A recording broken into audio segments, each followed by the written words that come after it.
શિયાળો આવી ગયો છે અને શિયાળાની અંદર આપણને બધાને એક વસ્તુનો ખૂબ ડર લાગે છે, કેમ કે શિયાળાની ઋતુ ખાવા પીવા માટેની હોય છે અને દરેક પ્રકારના પાક અને દરેક પ્રકારનું ભોજન આપણને ખૂબ ભાવે છે. અને સાથે સાથે એક ડર પણ લાગે છે કે સાલું વધારે જમાઈ જશે તો વજન વધી જશે. અને આ વજન વધવાનું કારણ આપણને વારંવાર લાગતી ભૂખ, કેમ કે શિયાળાની અંદર ડાયજેસ્ટિવ સિસ્ટમ આપણું બહુ સારું થઈ ગયું હોય છે અને એના કારણે ભૂખ પણ વધારે લાગે છે. ભૂખ લાગવાના કારણે આપણે ઘણા બધા લોકો હેલ્ધી બની જઈએ છીએ અને ઘણા બધા લોકો તો હસતા જાય અને કહેતા જાય છે કે બહુ જબરજસ્ત વજન વધી ગયું છે. પણ એના માટે આપણને એક જબરજસ્ત ઉપાય પણ છે અને એ આપણું છે ગુજરાતી ભાણું, જેને આપણે કહીએ છીએ રીંગણાનું ભરતું.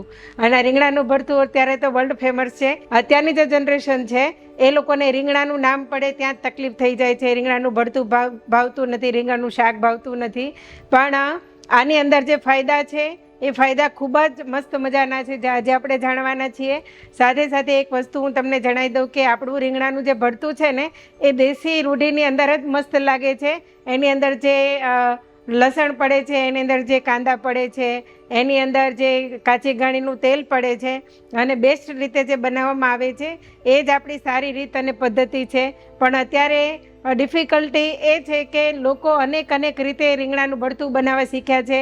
એમાં ચીઝ અને પનીર અને નવા મરી મસાલા નાખીને એની જે રિયાલિટી છે, એનો જે રિયલ ટેસ્ટ છે એને બગાડી નાખ્યો અને સાથે સાથે એના ફાયદા પણ બગાડી નાખ્યા. કેમ કે જે વસ્તુ જેમાં પડતી હોય એમાં જ પડે. પણ અત્યારે ટ્રેડિશનલ લુકને બદલે લોકો અત્યારે પાશ્ચાત્ય જે સંસ્કૃતિ છે અને આપણી જે દેશી રૂઢી છે બંનેનું કોમ્બિનેશન કરીને ચીઝ, પનીર અને નવા ભાતના ખાદ્ય પદાર્થો નાખીને એનું જે રિયલ સ્વાદ છે એને અત્યારે નાશ કરી રહ્યા છે. પણ ખાસ કરીને આજે આપણે જોઈશું કે આપણને જે દેશી ભાષાની અંદર આપણા જે દાદી બનાવતા હતા, આપણા મમ્મી બનાવતા હતા, એ જ રીતે આપણે રીંગણાનું જ્યારે ચૂલાનો ભઠ્ઠો હોય અને ભઠ્ઠાની અંદર આપણે રીંગણા શેક્યા હોય અને એને સરસ મજાના ઘાણીના તેલની અંદર આપણે જે લસણ અને આદુ મરચી નાખ્યું હોય અને સાથે સાથે ડુંગળીનો વઘાર કર્યો હોય અને આજે ટ્રેડિશનલ રીતે આપણું જે રીંગણાનું ભરતું છે એ જ આપણા માટે રિયલ ટેસ્ટ છે.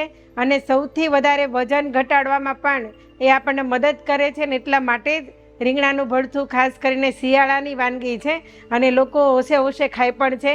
અને ક્યારેય એવું નથી બનતું કે કોઈ પણ વ્યક્તિ પહેલી વખત રીંગણાને આ ભરતાનો ટેસ્ટ કરે અને એને ભાવે નહીં. રીંગણાનું ભરતું અને બાજરાનો રોટલો અને ડુંગળીનો દડો અને સાથે ગોળ, આ જે ટેસ્ટ છે ને એ અફલાતુન છે. જે ખાય એને જ ખબર પડે કે આ શું વસ્તુ છે.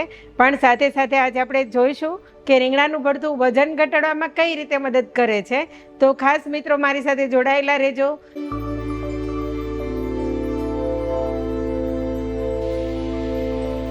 તો સૌથી પહેલી વાત તો એ છે કે રીંગણાનું ભરતું આપણા સ્વાસ્થ્ય માટે ખૂબ જ મહત્ત્વનું કામ કરે છે.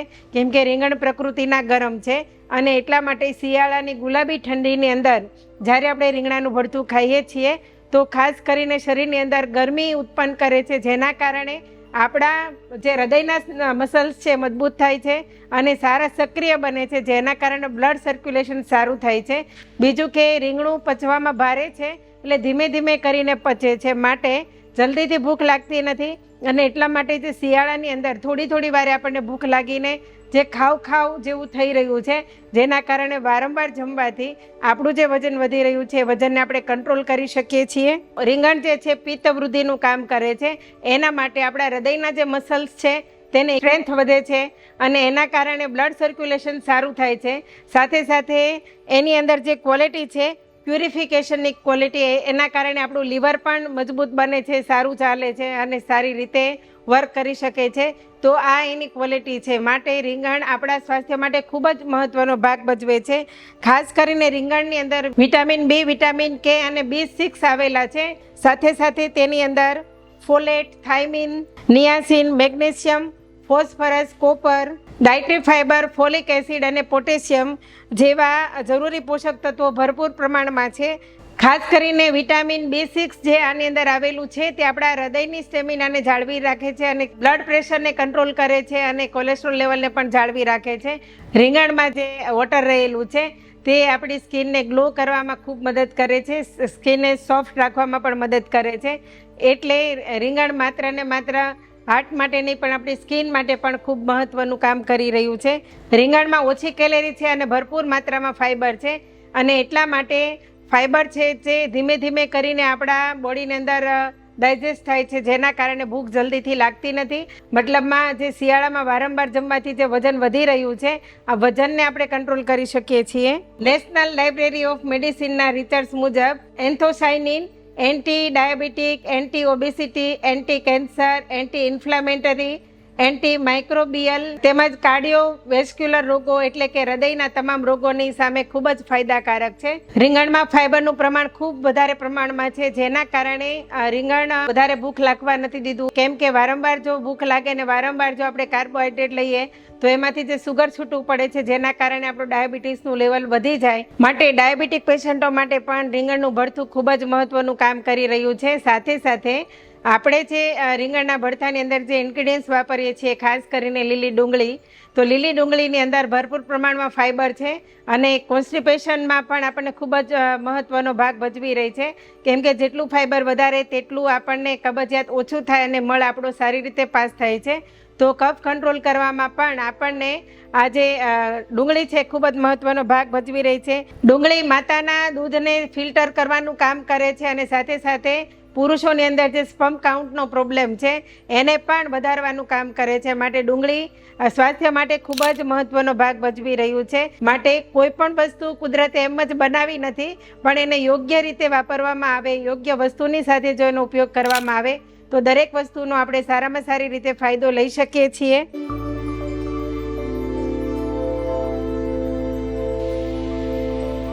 હળદર એન્ટીઓક્સિડન્ટ પણ છે અને બોડીની અંદર આપણા બોડીના ડિટોક્સિનેશનનું પણ કામ કરી રહી છે. રીંગણના ભરથાની અંદર જે મસાલાનો ઉપયોગ કરીએ છીએ એમાં સૌથી એક મહત્વનું ઇન્ગ્રીડિયન્ટ છે અને એ છે હિંગ. તો હિંગ જ્યારે આપણે વઘારમાં નાખીએ છીએ તો હિંગ પણ આપણા બોડીની અંદર ગેસ બનવા નથી દેતું, જેના કારણે આપણો જે ખોરાક ખાઈએ છીએ તે પાચન સારામાં સારું થાય છે અને એના કારણે આપણું જે વેટ મેનેજમેન્ટ થાય છે. જે લોકો વાયુ પ્રકૃતિના લોકો છે, જેને વારંવાર જમ્યા પછી પેટ ભારે થઈ જાય છે, એવા દરેક વ્યક્તિઓ માટે હિંગ ખૂબ જ મહત્વની છે. માટે દરેક વ્યક્તિએ પોતાની પ્રકૃતિને જાણી અને મરી મસાલાનો ઉપયોગ કરવો જોઈએ. સૌરાષ્ટ્રની અંદર ખાસ કરીને આપણે સિંગ તેલનો ઉપયોગ કરીએ છીએ, પણ રાજસ્થાન જેવા વિસ્તારની અંદર સરસિયા તેલનો પણ ઉપયોગ થાય છે. તો એ ત્યાંનું તેલ છે અને ત્યાંના લોકો માટે ખૂબ જ હેલ્ધી છે. માટે ત્યાંના લોકો શિયાળાની અંદર અત્યારે સરસિયાનો ઉપયોગ કરી શકે છે. પણ કોઈ પણ વ્યક્તિએ ઉનાળામાં સરસિયાના તેલનો ઉપયોગ ન કરવો જોઈએ, કેમ કે પ્રકૃતિનું ગરમ છે. માટે શિયાળાની અંદર સરસિયાનું તેલ સ્વાસ્થ્ય માટે ખૂબ જ સારું છે અને ત્યારે એનો ભરપૂર ઉપયોગ કરવો જોઈએ. ખાસ કરીને શિયાળાની અંદર તેલ અને ગાયના ઘીનો ઉપયોગ આપણે વધારે કરીએ છીએ અને કરવો જ જોઈએ, કેમ કે વાતાવરણની અંદર વાયુ પ્રકૃતિ વધારે હોય છે અને જે લોકો વાયુ પ્રકૃતિના હોય છે એ લોકોને સાંધાના દુખાવા, શરીરના દુખાવા, સાંધાનું જકડાઈ જવું આ પણ તકલીફો આવતી હોય છે. અને જ્યારે તમે રીંગણાના ભરથાની અંદર ઘાણીનું તેલ ખાવ છો અને બાજરાના રોટલામાં જ્યારે ઘી ચોપડીને ખાવ છો ત્યારે તમારા સાંધાને મૂવમેન્ટ કરવા માટે જે ઓઇલની જરૂર છે એ ઓઇલ આપણું આ જે તેલ અને આ જે ગાયનું ઘી છે પૂરું પાડે છે અને એટલા માટે આપણા સાંધાને પણ સારું રાખવાનું કામ કરે છે. જે વિસ્તારના જે તેલ હોય એનો ઉપયોગ કરવો જોઈએ, કેમ કે સ્કિન શિયાળાની અંદર જે ડ્રાય થઈ જાય છે તેને સ્મૂથ રાખવાનું કામ તેલ કરે છે. અને આવી રીતના દરેક વ્યક્તિએ પોતપોતાના પ્રાંતનું તેલનો ઉપયોગ કરીને, ખાસ કરીને ગાયના ઘીનો ઉપયોગ કરીને પણ આપણે રીંગણાનું ભરથું બનાવી શકાય છે. જે લોકોની પ્રકૃતિ ગરમ છે અને એ લોકોને વધારે પડતી તકલીફ થતી હોય, રીંગણાનું ભરથું ગરમ લાગતું હોય, તો એવા વ્યક્તિએ ઘીની અંદર વઘાર કરીને પણ રીંગણાનું ભરથું ખાઈ શકે છે. તો આ રીતે આપણું વજનને કંટ્રોલ કરવામાં પણ રીંગણનું ભરથું ખૂબ જ મહત્વનો ભાગ ભજવે છે. આવું સરસ મજાનું રીંગણનું ભરથું આજે આપણે જોયું, જેને આપણે સામાન્ય ગણતા હતા, પણ આ જે વસ્તુ છે એ આપણા ઘરની અંદર મળે છે. સામાન્ય લોકો ખાઈ શકે છે, દરેક વ્યક્તિ ખાઈ શકે છે અને દરેક વ્યક્તિને બનાવતા પણ આવડે છે. પણ આપણે એનો ક્યારેય યોગ્ય ઉપયોગ કર્યો નથી. આપણે અત્યારે ક્રેઝ વધી ગયો છે કે આપણે એમ કહીએ ને, ગુજરાતી ભાષામાં તમને વાત કરું તો આપણે માને મૂકી દઈએ છીએ અને માસીને ત્યાં રહેવા જવાની વાત કરતા હોય, એવી રીતના આપણને વિદેશી ખાણીપીણીની અત્યારે લત લાગી ગઈ છે કે બર્ગર, પીઝા અને સેન્ડવિચ ને ઢોસા ખાઈએ તો જ મજા આવે. તમને એવું લાગશે કે વળી રીંગણાના ભરથાનું શું આટલું બધું નોલેજ, પણ આ એ નોલેજ એટલા માટે આપવામાં આવ્યું છે કે એ ઔષધિના રૂપમાં આપણા સ્વાસ્થ્ય માટે કામ કરે છે અને આનો દરેક વ્યક્તિએ સારો એવો ઉપયોગ કરવો જોઈએ. અને આવી નાની નાની બાબતોને શીખીને જ માણસ પોતાનું સ્વાસ્થ્ય સારું કરી શકવાનું છે. દોડી દોડીને દવાખાને જવામાં કોઈ લાભ નથી. એલોપેથી આપણા માટે છે, પણ એ ક્યારે છે કે જ્યારે આપણને ઇમરજન્સી થઈ જાય. તમે દાળિયા મમરાની જેમ જે એલોપેથી અત્યારે ખાઈ રહ્યા છો અને પોતાની તકલીફોને વધારે લાવી રહ્યા છો, અને જે વિદેશી ખાણું ખાઈને પોતાના સ્વાસ્થ્યને બગાડી રહ્યા છો, પોતાના પાચનને બગાડી રહ્યા છો, તો અત્યારે જાગૃત થવાનો સમય આવ્યો છે. પોતાના સ્વાસ્થ્યને સમજો, પોતાની પ્રકૃતિને સમજો, તમે કેવા વિસ્તારમાં રહી રહ્યા છો એ વિસ્તારના વાતાવરણને સમજો અને તમારી હેલ્થને સારી રાખો. જો મારી વાતો તમને સારી લાગે છે તો માત્ર તમારા સુધી નહીં રાખતા અનેક લોકો સુધી પહોંચાડજો. આ સ્ક્રીન ઉપર જે નંબર આવી રહ્યો છે, હેલ્પલાઇન નંબર ઉપર તમે મારો કોન્ટેક્ટ કરી શકો છો, અમારી સાથે વાત કરી શકો છો, અને ઘરે બેઠા તમે તમારા પોતાના સ્વાસ્થ્યને સારું કરી શકો છો. અને તમારા ઘરની અંદર કોઈ ગંભીર બીમારી કે તકલીફ આવી ગઈ છે તો એનું નિવારણ પણ તમે ઘરે બેસીને લાવી શકો છો. એના માટે કાયમને માટે અમારી સાથે જોડાયેલા રહેજો, જેના કારણે અમે તમને નવી નવી આવી રીતની અલગ અલગ નોલેજ આપીને તમારા સ્વાસ્થ્યને સારું કરવાની અંદર પ્રયત્ન કરી રહ્યા છીએ. એમાં અમે તમને મદદ કરી શકીએ. ધન્યવાદ.